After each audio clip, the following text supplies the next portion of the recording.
Okay, so another set ng basic math reviewer para ito sa NAPOLCOM. Ayan, PNP entrance and qualifying exam. Okay, so may 15 items tayo. Pwede rin ito sa mga nagtatake ng civil service, mga college entrance test, tsaka sa mga LET na Gen Ed. Okay? So bawat slide, i-post nyo po, try sagutan bago panoodin ang solution ko. Okay, so let's start. Number 1, what is 25% of 240? So may tatlong way para isolve ito. So pakita natin na lahat yung solution dito. So una gawin nating fraction, decimal tsaka yung chop-chop method ang gamitin natin. Ayan, tatlong solusyon. Natingin ko na sa tatlo ito. So 25% ang ibig sabihin ng off ay multiplication and then we have 240. So ibig sabihin i-multiply lang natin 25% of 240. So first solution ay gawin nating fraction. Ang ibig sabihin ng percent ay divided by 100. Kaya nga sinabing percent. Yung per ay division, cent ibig sabihin niya na pag centavos, 'di ba, 100 'yon. Kaya percent ay ibig sabihin ay divided by 100. So magiging itong 25 divided by 100, yung percent ay over 100 and then we have times 240. So gagawin natin, pwede na nating i-lowest term itong 25 over 100, pwedeng i-divide parehas sa 25. 25 divided by 25 is 1, 100 divided by 25, that is 4. So magiging na lang siyang 1/4 of 240 na madali nang i-divide.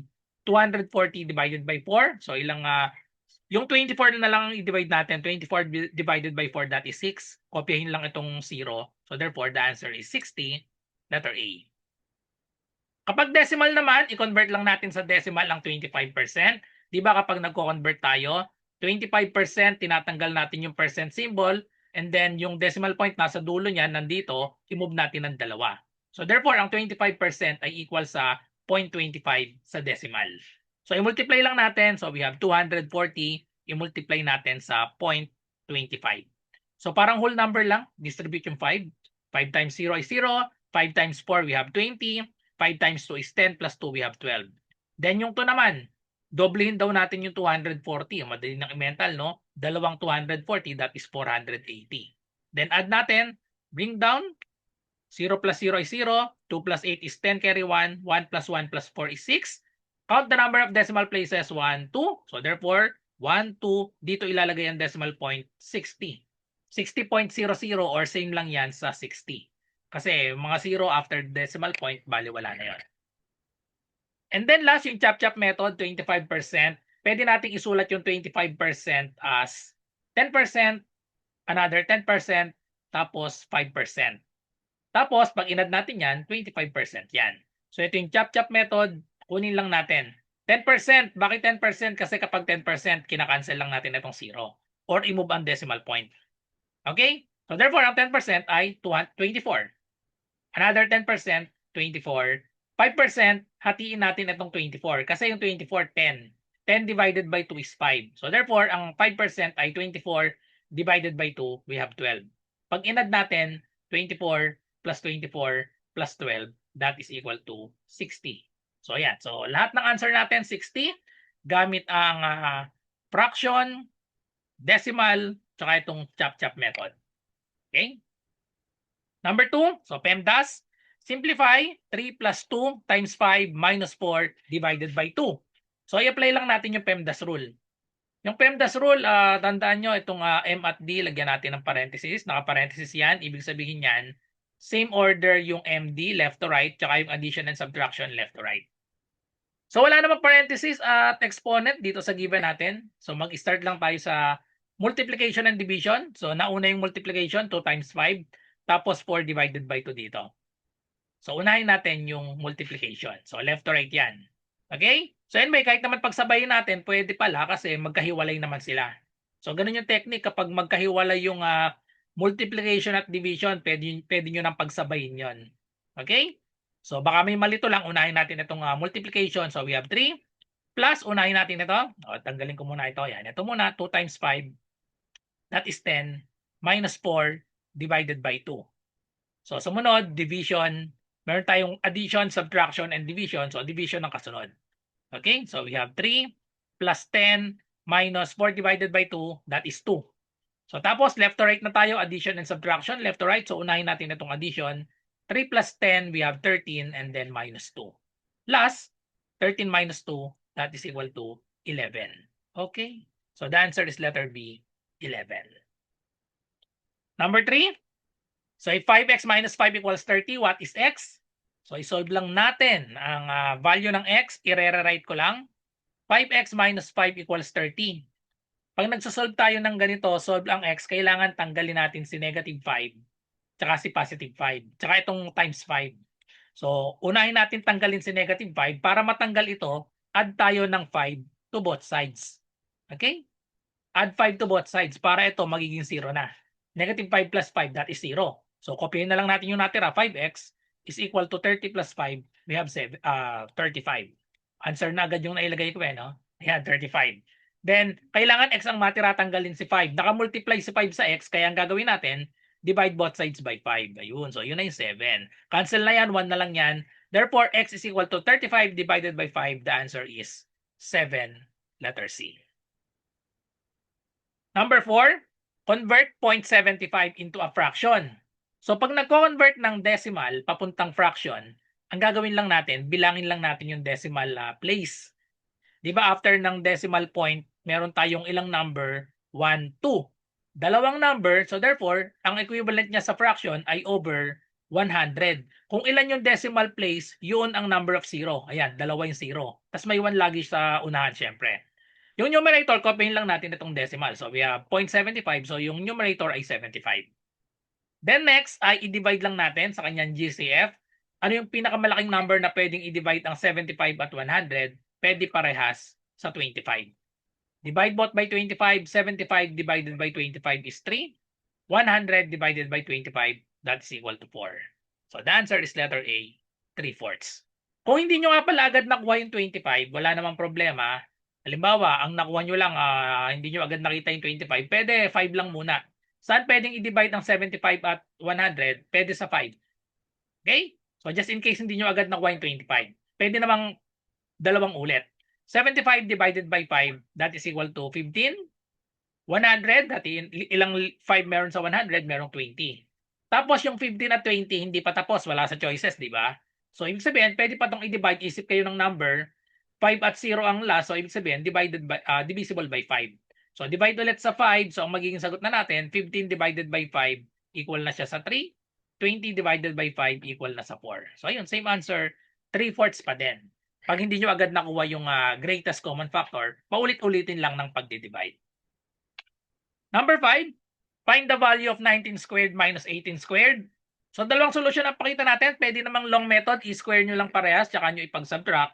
And then pwede naman may shortcut dito gamit yung difference of two perfect squares. So unahin natin yung long method.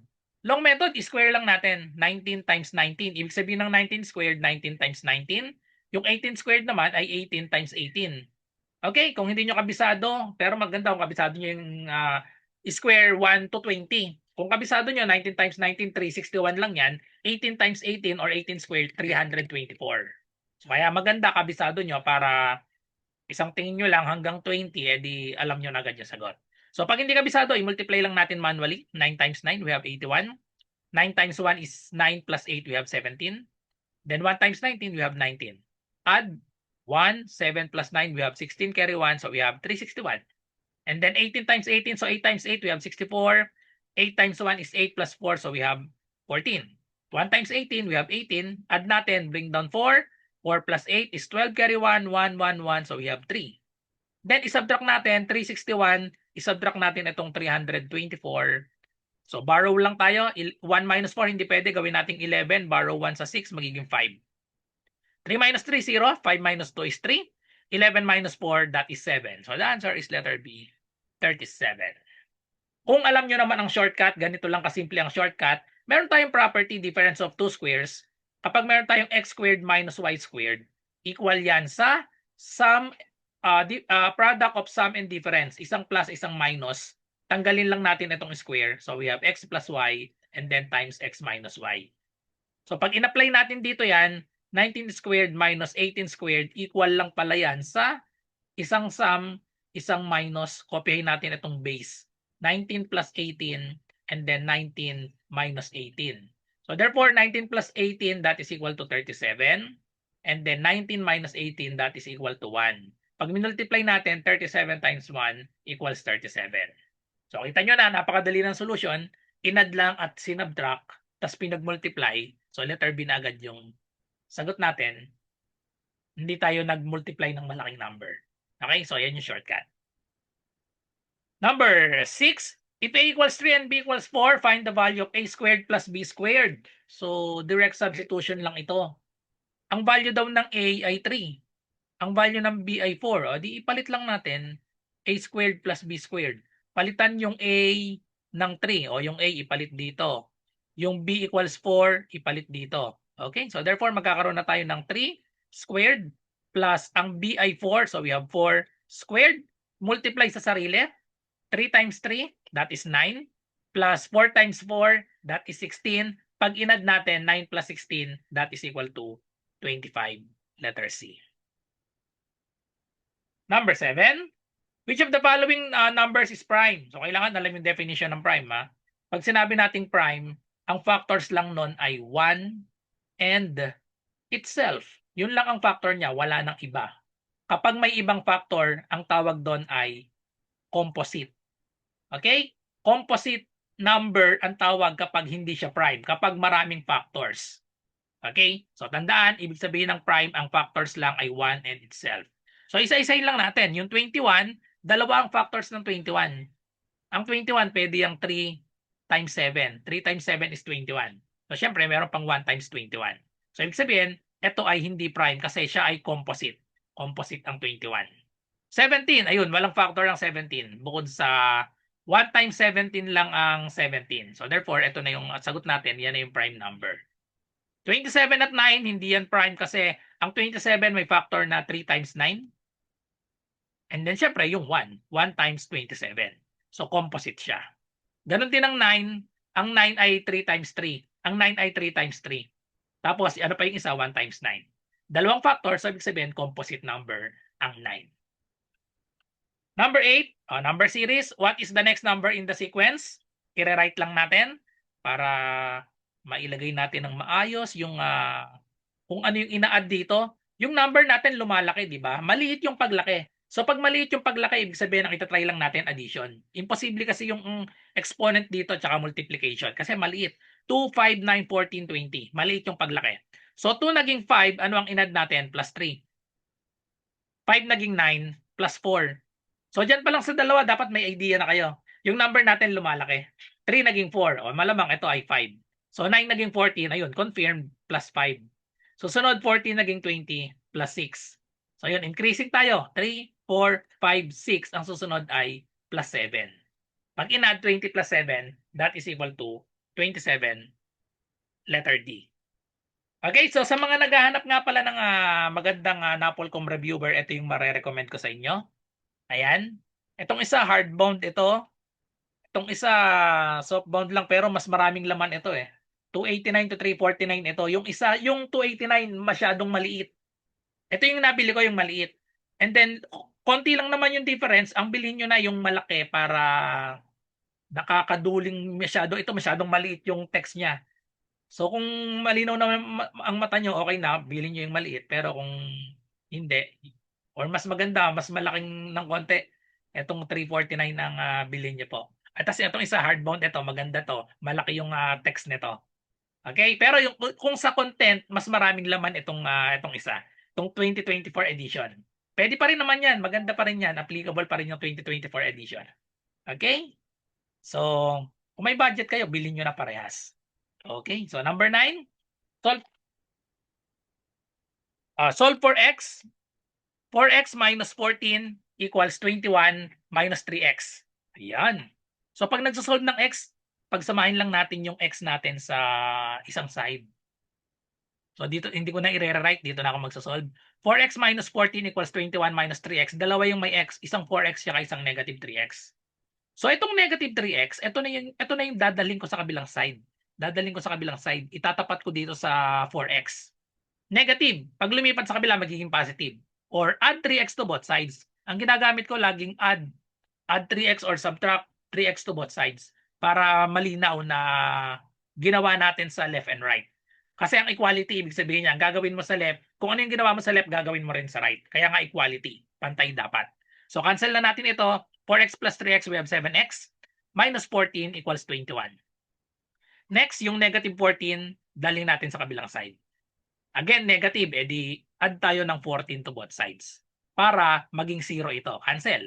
7x is equal to 21 plus 14, that is equal to 35. Last step, kailangan x ang matira, divide both sides by 7. 1 na lang yan, cancel. X is equal to 35 divided by 7, that is equal to 5. So letter B ang tamang sagot. Number 10, a rectangle has a length of 12 centimeters and a width of 8 centimeters. What is its area in centimeters squared?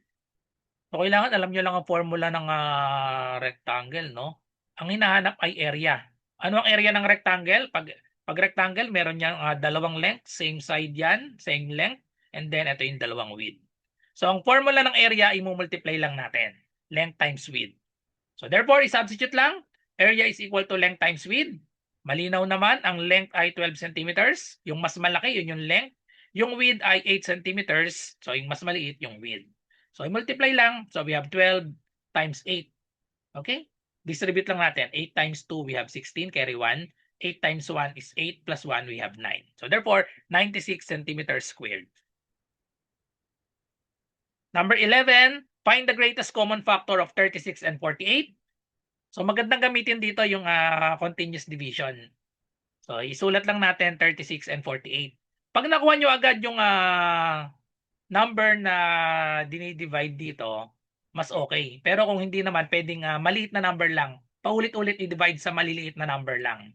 So tandaan nga pala pag sinabing greatest common factor, nalilito yung iba eh. Ang tandaan nyo dito yung factor.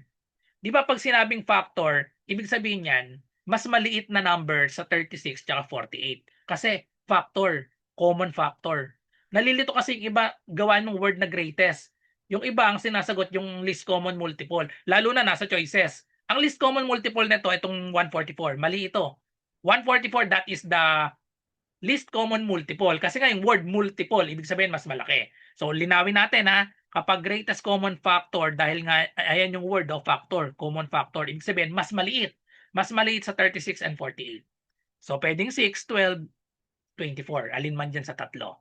So gawin natin, isa-isahin natin, i-divide natin by 2 lang muna. Kasi parehas even. 36 divided by 2, that is 18. 48 divided by 2, that is 24.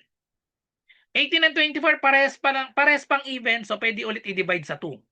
So by 2 ulit, 18 divided by 2, 9. Ayan, hindi na even number. 24 divided by 2, that is 12. Tapos yung 9 at 12, pwede pa ulit. Saan pa pwedeng i-divide ng 9 at 12? Pwede pang i-divide sa 3. 9 divided by 3 is 3. 12 divided by 3 is 4. So stop na tayo dito kasi ang 3 at 4, wala nang magkasunod na number, no? So wala nang number na pwedeng i-divide parehas sa 3 and 4. So ang GCF natin ay yung product. Product na itong lahat ng pinag-divide natin. Okay? Multiply lang natin lahat yan. 2 times 2, this is equal to 4. 4 times 3, 4 times 3, that is equal to 12. So the GCF is letter B, 12. Okay? So yan yung isang technique. Ang tawag dito ay continuous division. Yung isa naman, pwede tayong mag-factor 3. Pwede tayong mag-factor 3, 36 and 48. O, isip lang tayo ng factors muna ng 36 at 48. 36 muna, 6 times 6. 48. Yung 48, 6 times 8. Dito pa lang, sa dalawa, may common na agad sila. Common na nila yung 6. O, bilugan ko na, common nila yung 6. Pwede na natin hindi i-factor itong 6 ng 3 times 2 kasi binilugan ko na nga kasi common na nila yon. O, common nila yung 6, pareha silang may 6. Pero ang hinahanap natin, kung common factor, 6 okay na yan. Pero ang hinahanap natin, greatest. So, ibig sabihin, yung natirang factor nila, binilugan ko na yung 6, tapos na yan. May natira pa ditong 6 tsaka yung 8. May common pa yung 6 tsaka 8. Ano yung common sa 6 and 8? Pareha silang may 2. Ang 6 ay 2 times 3.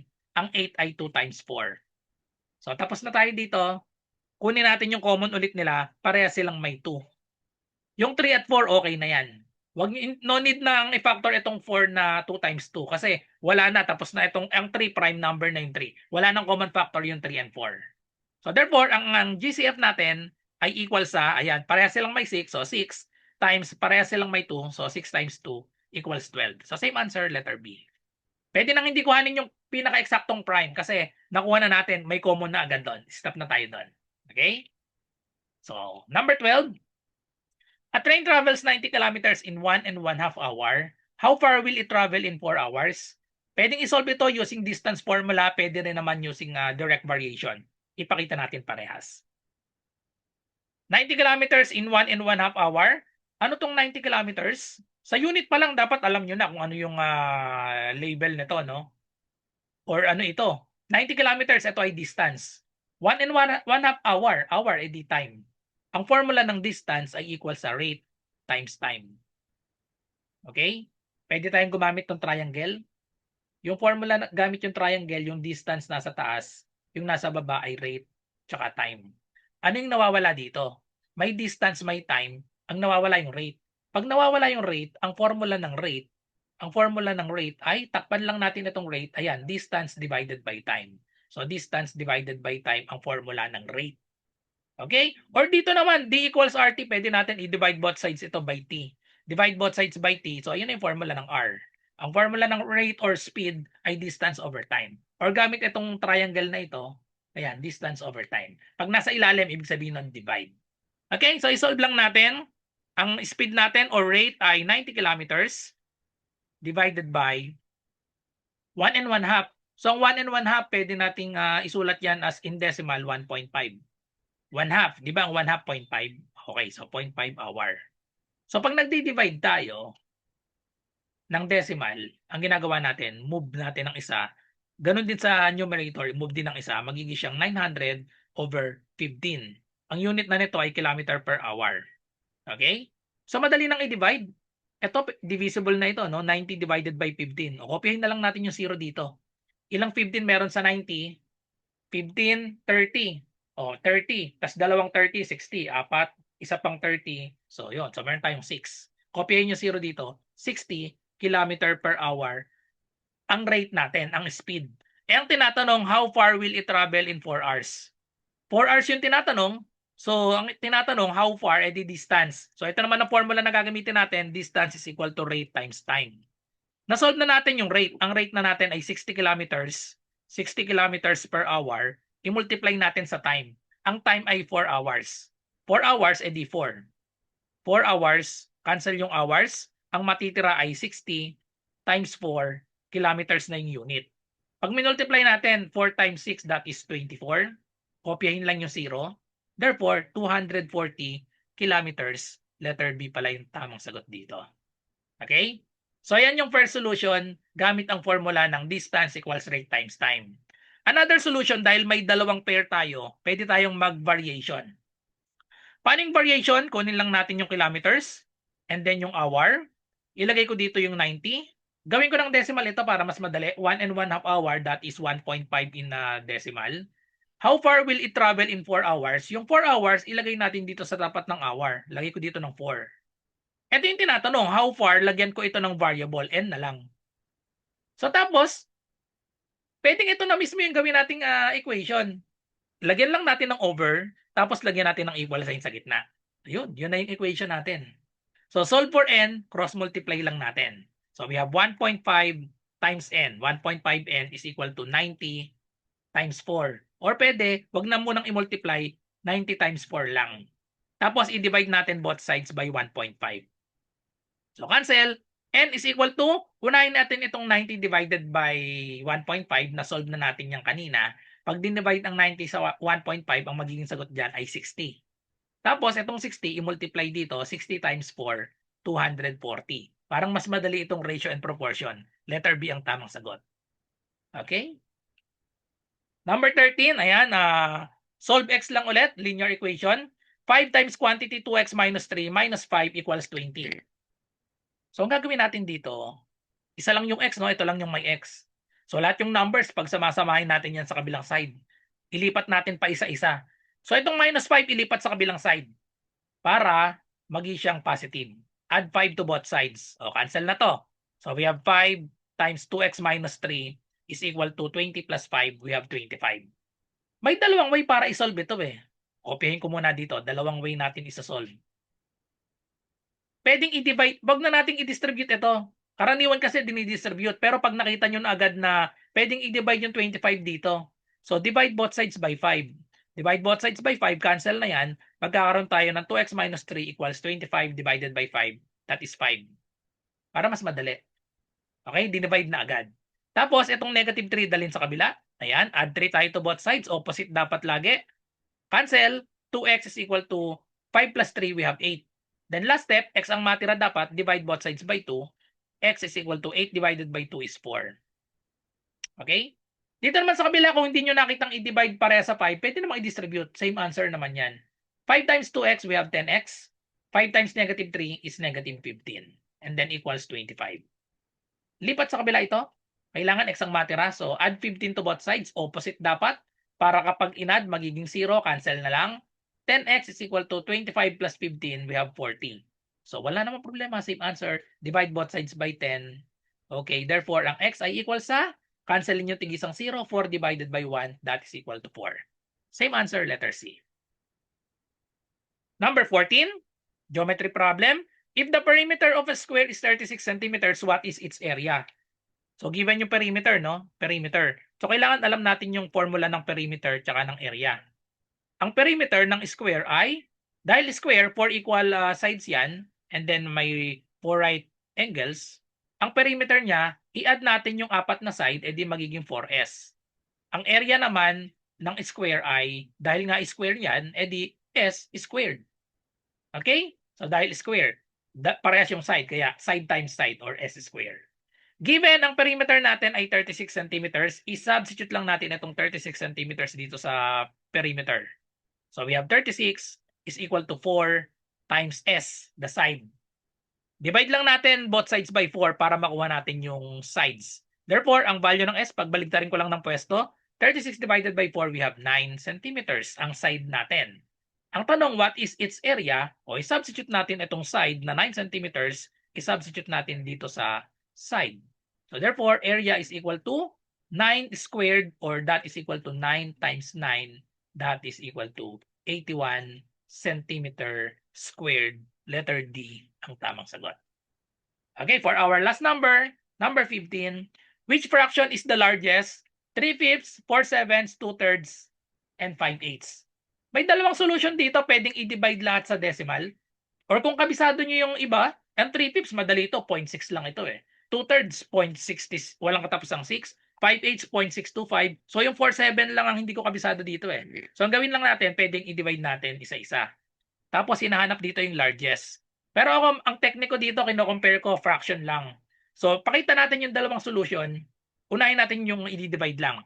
Pag dinivide isa-isa, o di i-manual natin, 3 divided by 5, 4 divided by 7, 2 divided by 3, 5 divided by 8. Okay, manual natin. Kunin natin kung ano yung pinakamaliit dito. Dagdag lang tayo ng isang 0 dito. Eksakto na to. 30 divided by 5, that is 6. 6 times 5, 30. Okay? 0.6. 4 divided by 7, ito, dalawang 0 ang ilagay ko. Hindi kasi eksakto to. Paulit-ulit ito eh. So, at 0 sa harap, 40 divided by 7 is 5. 5 times 7, 35. O, pwedeng dito, wag nyo nang ituloy. Hinahanap natin largest. 0.6 na tong isa oh. Ito 0.5. O, wag nang ituloy. Maliit na yan. Okay, ito naman, 2 divided by 3. Dagdag tayo ng dalawang 0. Tapat na yung decimal dito. So, itong una ay 0. 20 divided by 3, we have 6. 6 times 3 is 18. Subtract, we have 2. Bring down 0. 20 divided by 3, another 6. 6 times 3, 18. At paulit-ulit pala ito. So, walang katapusang 6 ito. Itong isa, 0.6 or 0.60. Itong isa, 0.66. O, di, mali na ito. Hinahanap natin largest. Ayan, isa na lang. 5 divided by 8, dalawang 0. Tapat yung decimal, 0 ito. 50 divided by 8, that is 6. 6 times 8, 48. Kuha pa tayo ng isa. Subtract, we have 2. Bring down 0. 20 divided by 8, that is 2. 2 times 8, 16. Stop na tayo. 62, malinaw, mas malaki itong 0.66. So 2/3 ang pinakamalaki. Letter B ang tamang sagot. Yan yung long method. Dinivide natin isa-isa. Sayang ang oras. Ubus oras yan. So ito yung isang technique na gagamitin ko. Pwedeng i-compare natin itong dalawa. Compare natin tig dalawa. 3/5 tsaka 4/7. Tapos itong 2/3 tsaka yung 5/8. Kunin natin alin mas malaki dito. Kino-cross multiply lang yan. Cross multiply natin. 3 times 7, 21. 5 times 4, 20. Ano yung mas malaki sa 21 at 20? Mas malaki si 21. So therefore, tanggal itong isa, 3/5 na lang ang kuhanin natin. Ito namang isa, dito naman tayo sa 2/3 and 5/8. 2 i-multiply sa 8, that is 16. 3 i-multiply sa 5, cross-multiply lang, 3 times 5, 15. Kunin natin yung mas malaki. So tanggal si 5/8, 15 kasi siya. 16 si 2/3. So therefore, ito naman, dito naman sa dalawa. Ganun ulit, cross-multiply. 3 times 3, 9. 5 times 2, 10. At ang largest ay yung 10, which is 2/3. So same answer, letter B. O anong gusto nyong solution? Cross-multiply or yung kanina na dinivide natin ito? Time consuming yung pagdi-divide. Mas maganda to kay cross-multiply lang natin. Okay? Wala kasing pattern sa fractions natin eh. Kung halimbawa pare-parehas yung denominator, madaling mahanap yung largest doon. Kung pare-parehas ang numerator, ganun din, madaling makuha yan. Tapos kung yung difference nila pare-parehas din, madali ding i-compare. So pakita natin. Para kapag pare-parehas kasi yung difference nito, madali na i-compare kaso magkakaiba. Yung 3 papuntang 5 plus 2. 3 plus 2, 5. Yung 4 papuntang 7 plus 3. Yung 2 papuntang 3 plus 1. 5 papuntang 8 sa denominator, 5 plus 3. Magkakaiba. Kung nagkapare-parehas ito, madaling i-compare yan. Madaling i-compare kung pare-parehas. Kaso yun nga, walang pattern eh. Ang numerator magkakaiba, ang denominator magkakaiba. Ang difference ng numerator sa denominator magkakaiba din. Kaya wala na tayong choice. Gawin natin, pwedeng yung first method natin, dinivide isa-isa, or itong second method, mas madali yung para saan mas madali yung second method? Cross-multiply nyo, tig-dalawa. Kung sino yung mananalo sa kanilang mas malaki, yun naman ang i-compare sa pangatlo. So, ang nanalo ay 2/3 ang largest. Okay? So, that's all.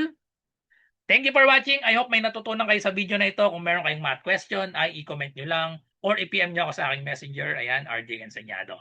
So, good luck sa lahat na nagre-review. Bye-bye and God bless.